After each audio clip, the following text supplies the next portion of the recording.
প্রায় একই ধরনের অভিযোগে ক্ষমতাধর ব্যক্তিরা আইনের ফাঁক ফোকর গলে বের হয়ে যাচ্ছেন।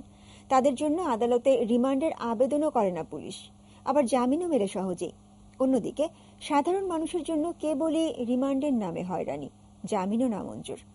ক্ষমতার দাপটে পুলিশি হয়রানি নিয়ে রাজীব ঘোষের 2 পর্বের ধারাবাহিকের প্রথম পর্ব। গত 11 জুলাই রাজধানীর মহাখালী ফ্লাইওভারের নিচে সড়ক দুর্ঘটনায় মারা যান মুস্তামসির আশরাফ শুভ্র। কালো রঙের প্রাইভেট কারটি চালাচ্ছিলেন তারই বন্ধু জান্নাতি হোসেন। বন্ধু হারানোর শোক বুকে নিয়ে তার জায়গা হয় হাজতখানা, অতঃপর হত্যা মামলার আসামি হয়ে এখন কারাগারে।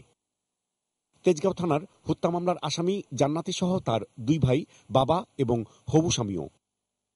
আর এই হত্যা মামলার সাক্ষী হয়েছেন দুর্নীতি দমন কমিশনের মহাপরিচালক কামরুল হোসেন মোল্লা, ইসলামী ফাউন্ডেশনের মহাপরিচালক শামীম মোহাম্মদ আফজাল, আইন মন্ত্রণালয়ের উপসচিব মিজানুর রহমান, ঢাকার সিএমএম আদালতের এক বিচারক মাহবুবুর রহমান সহ বেশ কজন।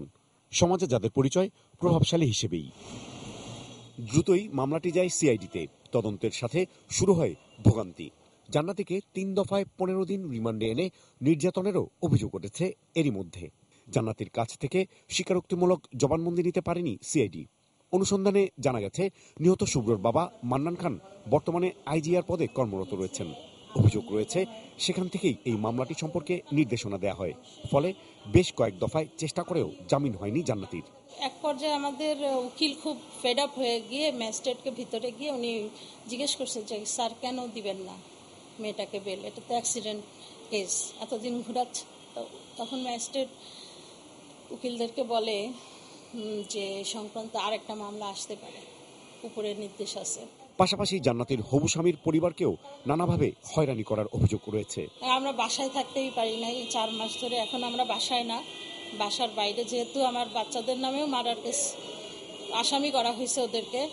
আমরা আজ এই বাসায়, কাল ওই বাসায়, আত্মীয় স্বজনের বাসায় থেকে বেড়াচ্ছি। তবে এই মামলাতে যাদের সাক্ষী করা হয়েছে তাদের মধ্যে দুদকের মহাপরিচালক ক্যামেরাতে কথা না বলার শর্তে এটিএন নিউজকে জানান তাকে সাক্ষী করা সম্পর্কে তিনি কিছু জানেন না। তবে আরেক আইনজীবী সাক্ষীর দাবি বিভ্রান্তিমূলক তথ্য দিয়েছে পুলিশ।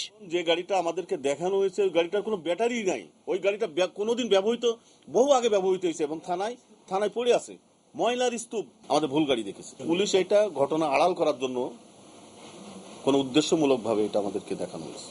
মামলাটির তদন্তকারী সংস্থা সিআইডি জানায় সরকারের উচ্চপদস্থ কর্মকর্তারা এই মামলাতে সাক্ষী হলেও কোনো ধরনের হস্তক্ষেপ ছাড়াই মামলাটির তদন্ত কাজ চলছে।